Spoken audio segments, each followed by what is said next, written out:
Hare Krishna, muy buenos días.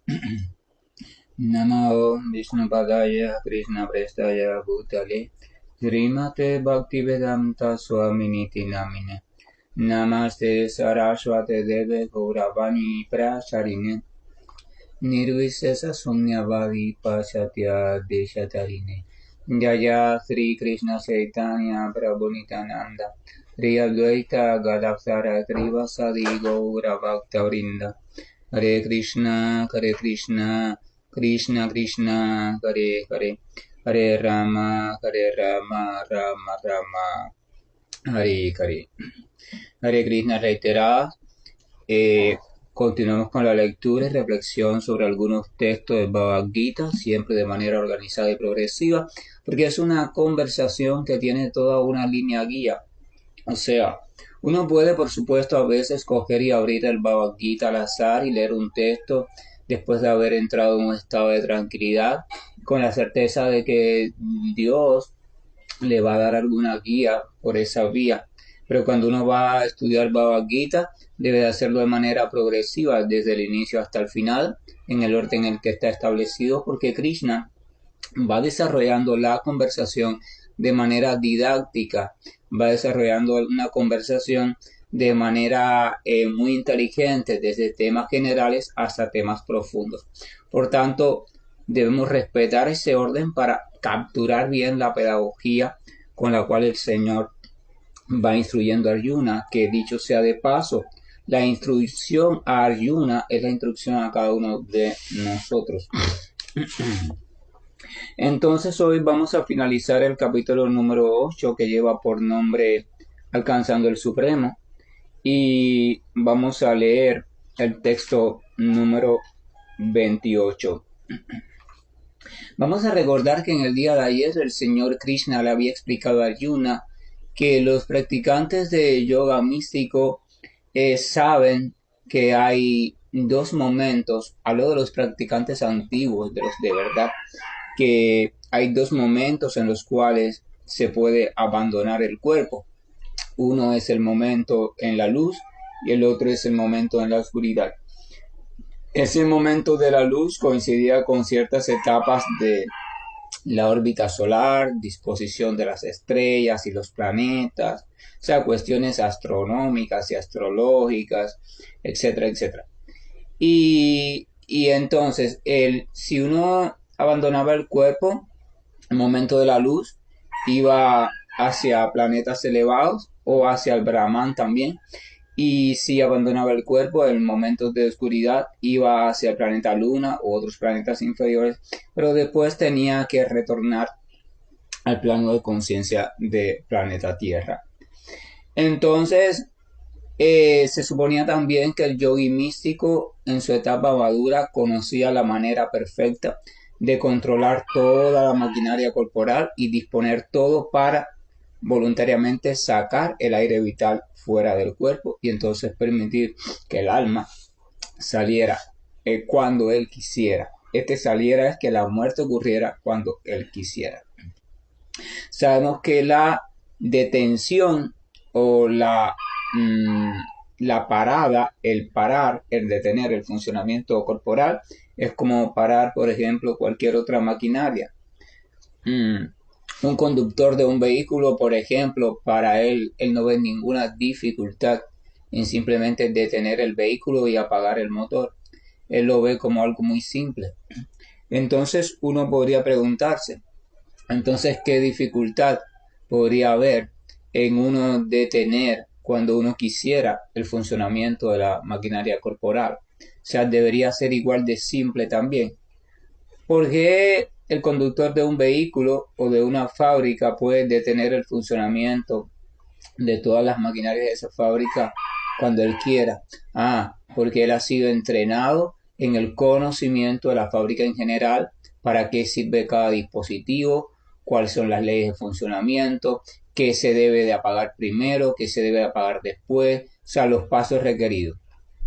Entonces, uno simplemente, si uno se instruye en ese mismo aspecto con relación al cuerpo físico o de la mente sutil, entonces uno puede conocer por completo el cuerpo físico, la mente sutil, modo de funcionamiento y saber cómo ir sincronizando y después apagando área por área hasta que se apague la fábrica completa en el momento que uno lo decida. En ese caso, el yogi místico, en el momento justo en que estaría en esas condiciones ya organizadas desde el punto de vista astronómico, etcétera, etcétera, para salir del cuerpo en un momento propicio. Claro, eso lleva entonces todo un largo periodo de entrenamiento para poder dirigir de nuevo o tomar el control sobre la maquinaria corporal. Pero, eh, primero, en esta era todo el mundo vive metido en procesos automáticos, nadie conoce, muy pocos, mejor dicho, conocen o se han dedicado al estudio de la maquinaria corporal. No hablo del estudio médico a través de las ciencias médicas, a través de los libros, hablo del estudio experimental, a través de una guía adecuada y de una observación profunda, a través de la meditación y sobre el funcionamiento del cuerpo y la mente. Las personas están enredadas en otras cuestiones, en otros temores y deseos y por tanto no tienen mucho tiempo para eso, ni tienen la atención sostenida suficiente para eso. Pero aún así, el que se ha dedicado a eso y lo ha logrado, lo está logrando, entonces podemos ver que alcanza cierto nivel de conocimiento en ese sentido, pero le lleva un buen tiempo. Pero entonces Krishna le decía ayer a Arjuna que el devoto, a pesar de que conoce la existencia de esas dos formas de abandonar el cuerpo, él no se confunde por ninguna de las dos. O sea, él no se pone a aprender cómo lo hago, cómo no lo hago, cuál es el momento de la luz, cuál es el de la oscuridad, porque él, por conocimiento previo de versos anteriores, sabe que si él a la hora de abandonar el cuerpo, él ya ha conseguido estar establecido en el amor al Señor Supremo, entonces no importa en qué momento él abandone el cuerpo. En el momento que lo abandone, él va a ir de regreso a la morada de su Señor. Esto es muy interesante porque aunque usted abandone el cuerpo en momentos propicios o momentos de luz desde el punto de vista del plano de conciencia material, eso no es suficiente para que usted vaya a la morada del Señor Supremo. Es suficiente en última instancia para que usted pueda unirse o fundirse en el Brahman, si esa es su concepción de Dios, pero hasta allí. Usted no puede cruzar de ahí para allá, o sea, no puede trascender el resplandor divino, por una simple razón, porque usted no conoce a la personalidad de la cual sale ese resplandor divino.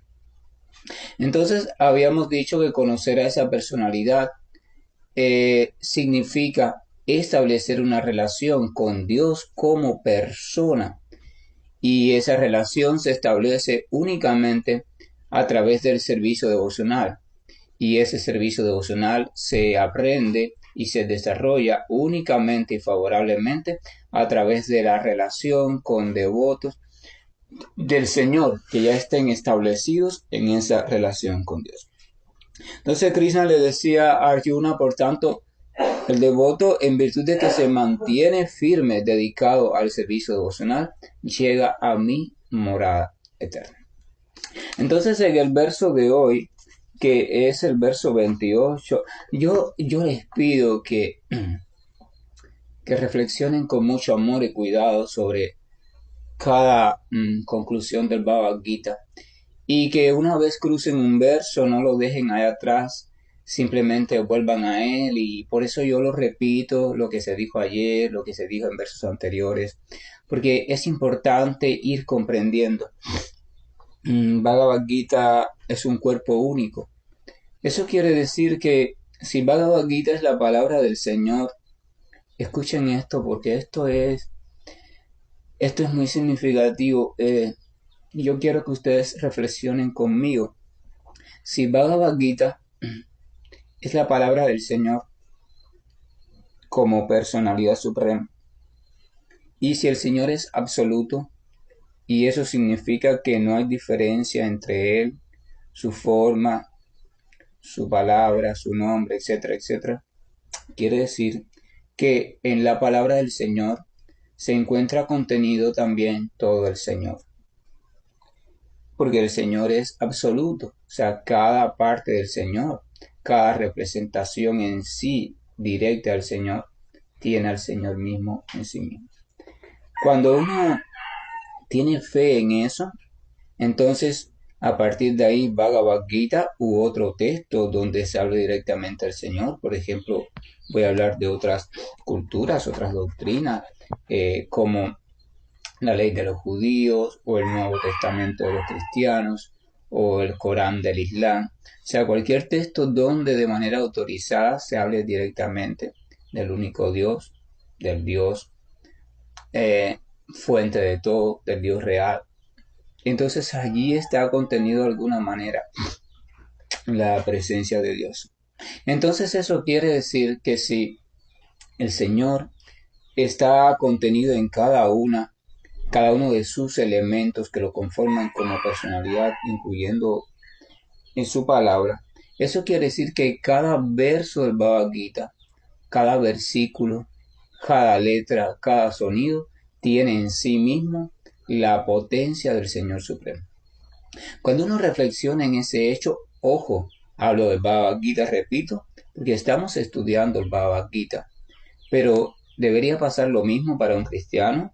O sea, un cristiano verdadero, un judío verdadero, debería ver en los textos de sus escrituras la presencia del Señor Supremo, de la personalidad de Dios allí en el texto de la escritura. O sea, un versículo de la Biblia, un verso o un fragmento del famoso Viejo Testamento o las escrituras judías, cualquiera de sus libros, o de los Salmos, o el Cantar de los Cantares, o de Génesis, o del libro de Job, cualquiera, o de los Reyes, allí debería ver la presencia del Señor Supremo.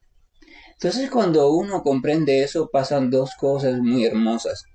Lo primero que sucede es que por comprensión propia, por certeza propia, y no por herencia cultural, esa persona le comienza a dar una connotación divina y sagrada a ese texto. Cuando digo a ese texto me refiero a dos cosas.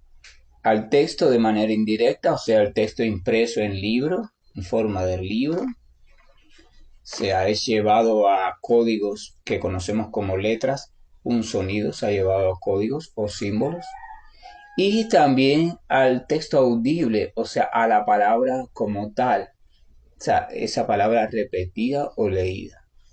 Entonces ese texto se convierte en sagrado, pero sagrado por comprensión.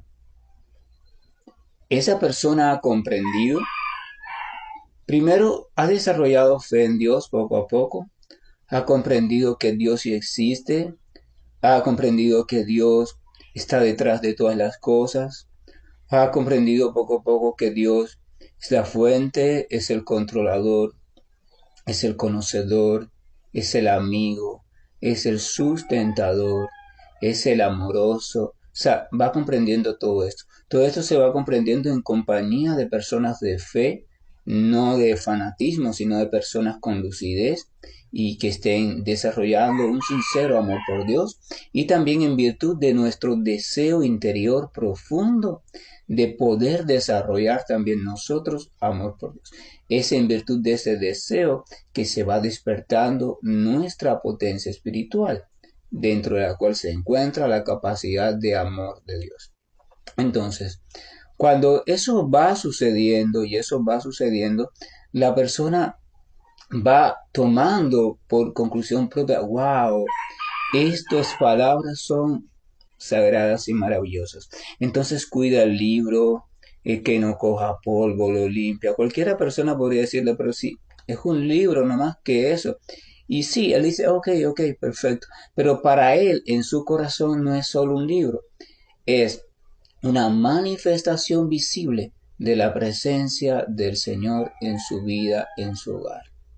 Evidentemente, si por alguna razón ese texto se le perdiera, se le mojara, se le rompiera, él sentiría una gran lamentación, pero al mismo tiempo comprendería, si está bien establecido en su comprensión, comprendería que para nada la pérdida del libro o el daño del libro ha afectado la presencia del Señor. Simplemente lamenta que ya el libro no esté en su poder, que no esté en buen estado, pero él debe establecer una diferencia, sin embargo, entre la manifestación del Señor y el Señor en sí mismo. Las manifestaciones cambian, se transforman, incluso cuando son hechas a través de materiales de este mundo se deteriora, pero lo que esa manifestación representa siempre es constante. Entonces, él tiene el libro, lo cuida, lo tiene como su tesoro y sabe que cuando él está leyendo ese libro, él está estableciendo una relación íntima con Dios. Entonces, cuando eso sucede, él comprende también que como Dios es un sistema único, como Dios es una unidad perfecta, si él logra, ya esto lo hablé una vez, si él logra obtener la comprensión profunda de un solo versículo, de una sola línea, de un solo verso, de un solo pequeño texto de ese libro y medita en ella durante todos los días de su vida, aunque no lea más ninguna parte del libro. Debe leerla, pero aunque no lea más ninguna porque no pueda leerla. Entonces debe saber que allí en ese versículo se encuentra también contenido todo su Señor. El mismo Señor que se encuentra a lo largo de todo el libro está contenido en cada versículo, en cada palabra de ese libro. Entonces por eso yo siempre insisto y vuelvo al verso anterior, al verso de más atrás, al capítulo 2, para que veamos al Señor en cada verso y veamos cómo el Señor nos abre una puerta en cada fragmento de sus palabras. No hay diferencia. Realmente no hay verso más importante que otro.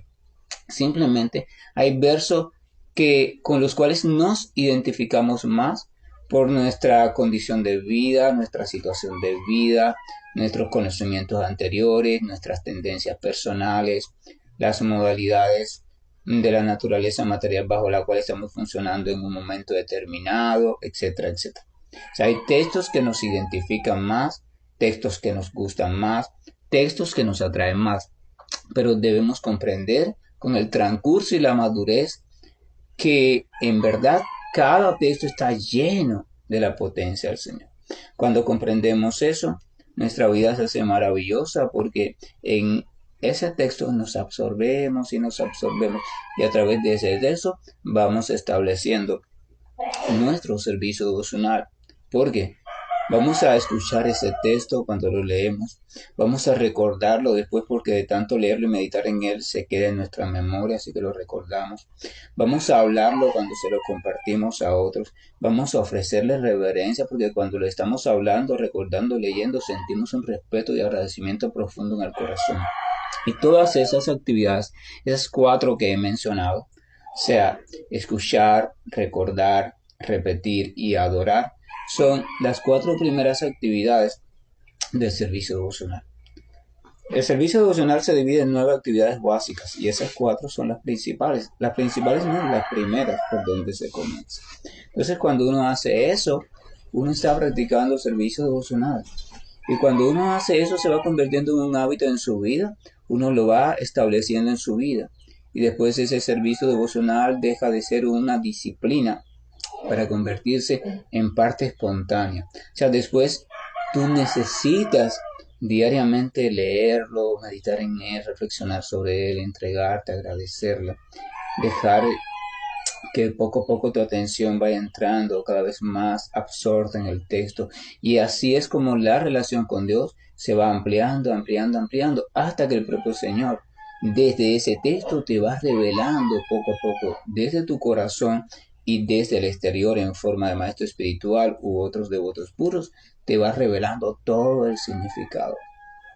Entonces te vas estableciendo en el amor profundo por Dios. Comienzas a sentir la presencia de Dios perfectamente en tu vida. Y cuando tú sientes la presencia de Dios perfectamente en tu vida, entonces comienzas a sentir un agradecimiento genuino y comienzas a experimentar el amor que Dios te tiene. A pesar de que estés pasando por lo que estés pasando y a pesar de que hayas cometido en tu vida los actos y decisiones que hayas cometido. Y cuando experimentas el amor de Dios, no solo por teoría, Dios me ama, eso lo sabe todo el mundo y lo repite todo el mundo. Todo el mundo dice, no te preocupes, hermano, Dios te ama. Pero si usted le pregunta a la mayoría de las personas, ¿tú has experimentado de verdad, séme sincero, de verdad, en experiencia propia, constantemente, la manera en que Dios te ama? ¿O simplemente me lo estás repitiendo por teoría? No, sí, Dios te ama porque mira, Dios cuida de ti, Dios... No, yo no te pregunto eso. Te pregunto lo siguiente. Tú has experimentado, tú experimentas constantemente ese amor de Dios.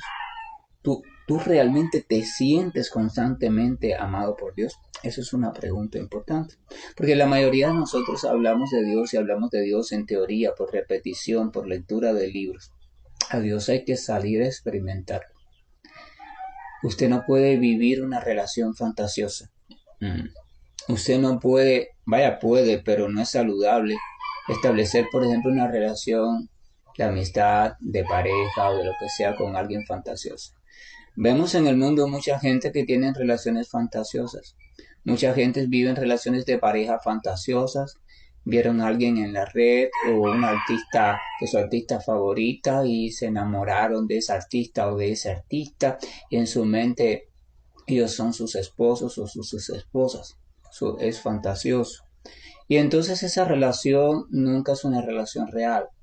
Entonces lo mismo nos pasa con Dios. Estamos llenos de relaciones fantasiosas con Dios porque leímos tal cosa de alguien que escribió un libro, de cómo Dios nos ama, y entonces nosotros nos identificamos con ese libro que esa persona escribió, y entonces nosotros simplemente lo repetimos, ay sí, Dios me ama, porque mira, me da el sol, porque me da la lluvia, porque mira cómo mi cuerpo funciona, todo eso es muy bonito, pero tú tienes esa información de que Dios te ama simplemente para que tú la valores, veas la posibilidad de que pueda ser real y te decidas experimentar. O sea, salgas, te pongas en tu laboratorio personal, de tu vida personal, a experimentar, a buscar de verdad esa sensación de ser amado por Dios. No la teoría de que Dios me ama. Tú tienes que sentir, tú tienes que llegar a un momento en que sientas de verdad. Y cuando ese momento, ¿cómo lo reconoces? Lo reconoces porque vas a sentir un desborde de bienaventuranza ilimitado e indescriptible. Cuando tú de verdad experimentes en tu vida, aunque sea por un segundo, el amor de Dios, la presencia real de Krishna, de la suprema personalidad de Dios que tiene infinitos nombres en tu vida. Cuando tú experimentes y tomes conciencia por un segundo, aunque sea por un flashazo de eso, así en experiencia viva, entonces no vas a poder controlar el derroche de bienaventuranza y gozo que no va a venir de nada. No va a venir de una persona, no va a venir de una circunstancia, no va a venir de una decisión, no va a venir de que te sacaste la lotería, no va a venir de nada de eso.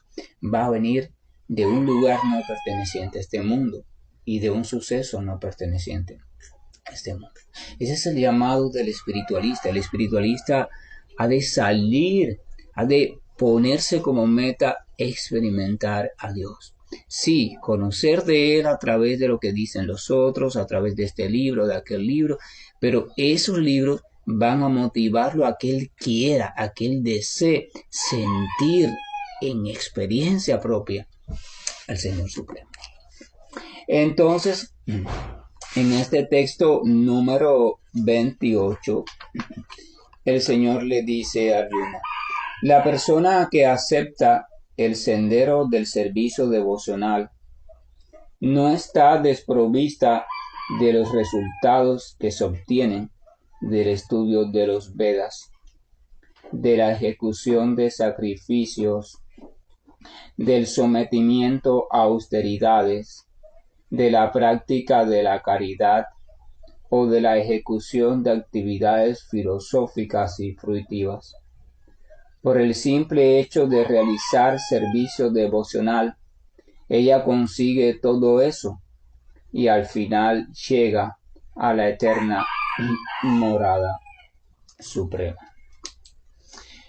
El Señor le está diciendo a Arjuna, mira, hay diferentes etapas y prácticas en las cuales un ser humano se puede enfrascar para ir creciendo como ser humano e ir acercándose a la trascendencia o preparándose para acceder a la trascendencia. El estudio de los Vedas, la especulación filosófica sobre la verdad absoluta, la ejecución de sacrificios, la ejecución de actividades determinadas, la práctica de la caridad, la práctica de la compasión, ¿verdad? Y todas esas prácticas por sí mismas traen un beneficio, se traen un beneficio que vienen a ser como un ingrediente necesario para avanzar como ser humano, sea ir transitando hacia la bondad pura y irte preparando para después acercarte a la trascendencia o a la comprensión de la espiritualidad. Sin embargo, dice al principio que la persona que acepta el sendero del servicio devocional no está desprovista de los resultados de todas esas prácticas independientes, sino más bien que las obtiene todas y al final llega a la eterna morada sagrada. Vamos a suponer que usted, por diferentes problemas en su salud física, tiene un déficit o necesita de ciertas vitaminas y minerales. Vamos a suponer que usted, por ejemplo, necesita de hierro para la hemoglobina. Vamos a suponer que necesita de calcio por un déficit de calcio en su estructura ósea o en los músculos para el buen funcionamiento. Y vamos a suponer que necesita de vitamina C para mejorar su sistema inmunológico o fomentar un proceso de cicatrización tras una intervención quirúrgica. Entonces, hierro, calcio y vitamina C. Entonces vamos a suponer que usted va al mercado o un centro comercial, al departamento de farmacia, y entonces usted pide, por favor, si tienen algo de hierro, y le dan unas cápsulas o un líquido que es un concentrado de algo ferroso o de hierro. Perfecto. Después usted pregunta si tienen algo de calcio, le dan unas cápsulas, unas pastillas, un polvo que es calcio diseñado para que el organismo humano lo absorba con facilidad. Entonces después usted pregunta si tienen vitamina C y le despachan vitamina C. Y usted se va para su casa con los 3 frascos. Usted toma por la mañana el hierro, después al rato la vitamina C, el calcio, o lo junta a los 3, se lo toma junta. Pero después un amigo conocedor y un amigo que piensa con un poquito de lógica le dice, hey, y eso es no, es que tengo que tomar esto, bla. Y entonces esa persona le dice, pero mira, perfecto, tú puedes tomarlo así de manera independiente, puedes tomar solamente una, hierro, pero ¿y no te sería mejor adquirir un compuesto que contenga las 3 juntas? O sea, en la misma farmacia venden un compuesto que en sus ingredientes tiene el hierro, tiene el calcio y la vitamina C. Y usted dice, wow, ¿verdad que sí? Entonces usted va a la farmacia, su próxima vez, compra ese compuesto y ya, en una sola pastilla o en un solo líquido, en una sola fórmula, recibe el beneficio de los 3. Sin embargo, cuando usted lo toma o lo ingiere por separado, recibe solamente el beneficio de cada elemento por separado. Entonces vamos a suponer que aquí lo que el Señor Krishna está diciendo, suponer no, aquí lo que el Señor Krishna está diciendo es que el que se dedica al servicio devocional, a aprender la ciencia del servicio devocional, a ejercitarse con seriedad en ella y lo hace de modo adecuado, entonces no está libre, o sea, no está desprovisto, no carece de los resultados beneficiosos que se obtienen cuando tú eres una persona muy misericordiosa, muy compasiva, o cuando te dedicas a muchos rituales védicos, o cuando te dedicas a estudiar el Vedanta Sutra o otros libros de los Vedas, o cuando te dedicas a lo que sea, a las tantas cosas que la escritura dice. El servicio devocional en sí mismo es como ese complejo o complemento dietético que tiene en sí mismo el resultado de todos esos elementos independientes. Por tanto, cuando tú lo practicas de manera adecuada, obtienes lo que se obtiene a través de la práctica de todos esos elementos y mucho más, porque obtienes el acceso a la morada suprema. O sea, ese acceso a la morada suprema se obtiene por una simple cosa: desarrollo de amor puro por Dios. Y ese desarrollo de amor puro por Dios se obtiene solamente a través del servicio devocional. Sin embargo, si practicas los otros elementos o cualquiera de los otros elementos por separado o de manera individual, cuando te hagas perfecto en uno, entonces caerás en la práctica del otro. Cuando es como vas pasando de primer grado, segundo grado, te hagas perfecto en el otro, ese te llevará a la práctica del otro, que te llevará al otro, para terminar entonces en el servicio devocional a Dios. Porque al final, quiera o no quiera, tienes que llegar al servicio amoroso a Dios si es que quieres conocer a Dios y acceder por completo al sentimiento de amor puro por Dios y establecer una relación amorosa con Él, porque a fin de cuentas la meta de la vida humana. O sea, la meta de la vida es escapar por siempre del plano condicionado y no tener el riesgo de volver a caer en él. La única forma que hay para eso no es solo la liberación. Tú tienes que liberarte, perfecto. Pero si no te estableces en una morada, en un refugio trascendental y no te sujetas de él, volverás a caer. Porque la liberación por sí misma no te puede sostener. Si tú te liberas, por ejemplo, si una persona se libera de una enfermedad, pero después no se establece en un estilo de vida diferente, esa persona va más tarde o más temprano a caer en esa o en otra enfermedad. Entonces Krishna está dando aquí la conclusión del capítulo 7 y del capítulo 8. Le está diciendo: mira, Arjuna, el servicio devocional o práctica de bhakti o práctica de la relación con Dios a través del bhakti o de la devoción buscando el amor puro es el único método y el más perfecto que nos puede llevar a la morada del Señor Supremo.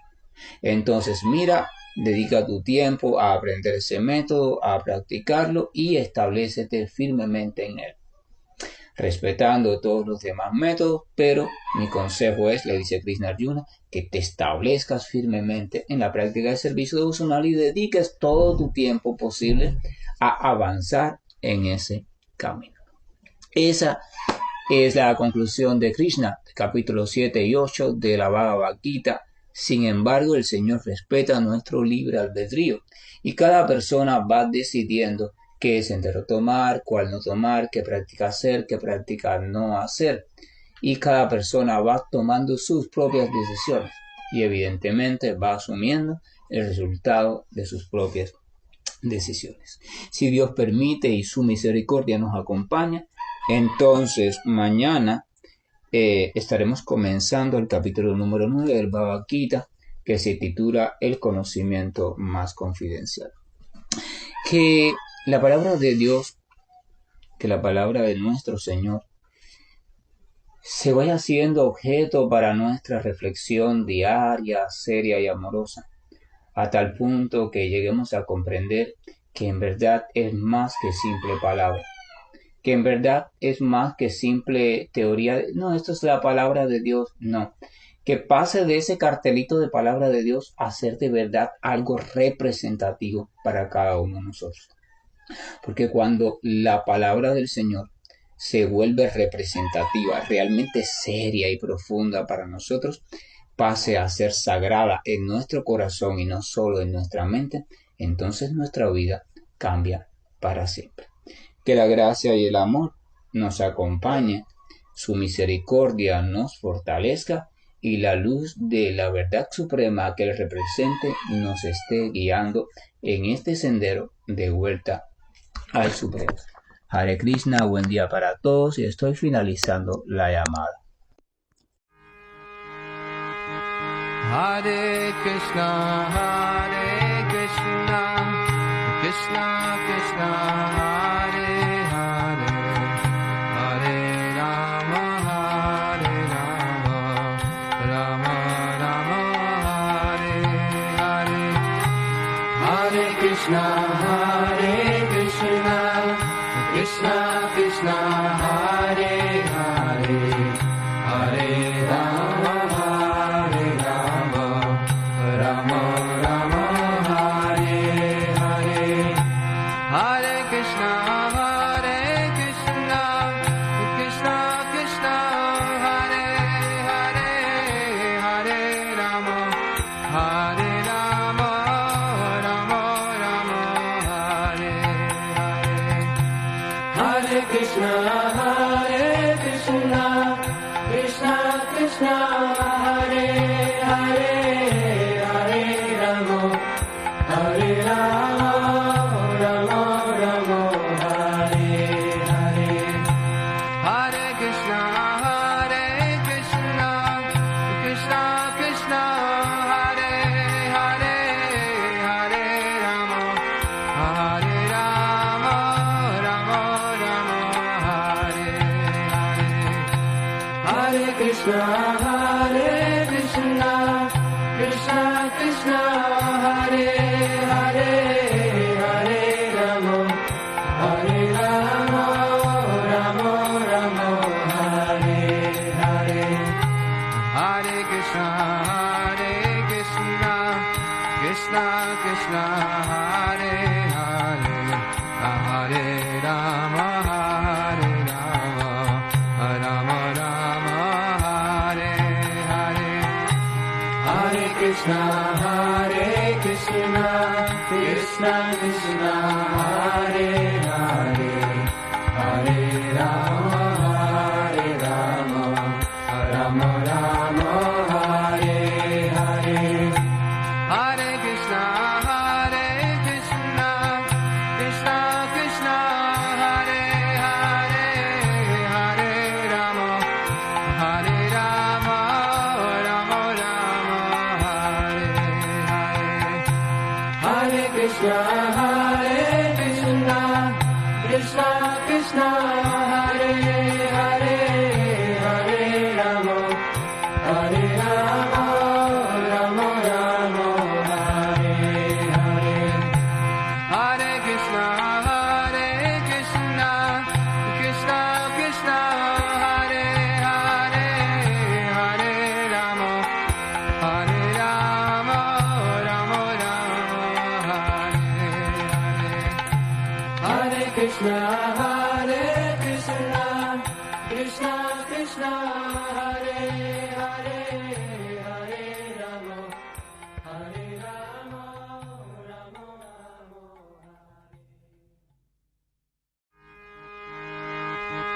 Hare Krishna,